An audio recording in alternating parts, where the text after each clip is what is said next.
To Yamini's kitchen. நம்ம வீட்டு தோட்டத்தில் இருக்க மணத்தக்காளி கீரையை பறிச்சிக்கலாம். அவ்வளவும் உடம்புக்கு நல்லதுங்க.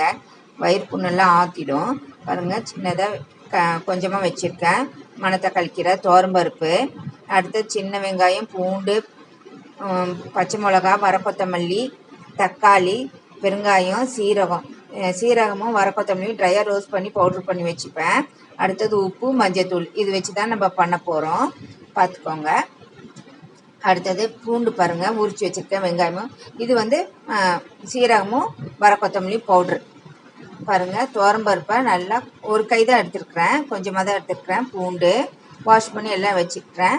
சின்ன வெங்காயம், பெருங்காயம் அப்படியே போட்டுக்கிறேன். அடுத்தது பச்சை மிளகா 2, தக்காளி போட்டுப்பேன், ஒரு தக்காளி. எல்லாத்தையும் போட்டுட்டு தண்ணி ஊற்றி வச்சுப்பேன், ஒரு டம்ளர் முழுகிற அளவுக்கு. அப்புறம் கொஞ்சமாக எண்ணெய் விட்டுக்கிறேன், ஏன்னா பொங்காது குக்கருக்குள்ளே. அதனால் மூடி வச்சு ஒரு 3 விசில் பருப்பு வேகிற வரைக்கும். பருப்பு வேகிறதுக்குள்ளே மணத்தக்காளி கீரையை வாஷ் பண்ணி கட் பண்ணி வச்சுக்கலாம். பாருங்கள், சின்ன சின்னதாக கட் பண்ணி வச்சுருக்கிறேன். அடுத்தது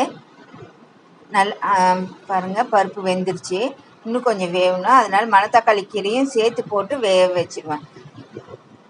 பாருங்கள், நல்லா கலந்து விட்டு திருப்பி க்ளோஸ் பண்ணி 3 விசில் வரணும்.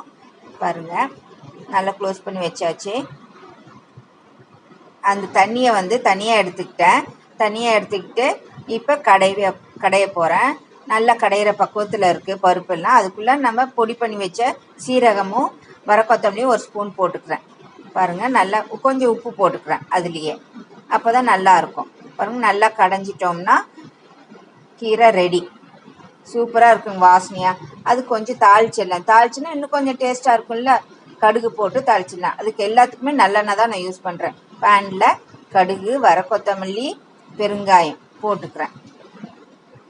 கருவேப்பிலை போட வேண்டாங்க. பாருங்கள், எவ்வளோ அழகாக இருக்குது, டேஸ்ட்டாக இருக்குங்க. உங்களுக்கு பிடிச்சிருந்தா நீங்கள் ஷேர் பண்ணுங்கள். பாருங்கள் எப்படி இருக்குதுன்ட்டு. அதில் நம்ம இப்போ ரைஸ் வச்சு சாப்பிட போகிறோம். பாருங்கள், மணத்தக்காளி கீரை, அதுக்கு ஊறுகாய், அப்பளம், வத்தல்.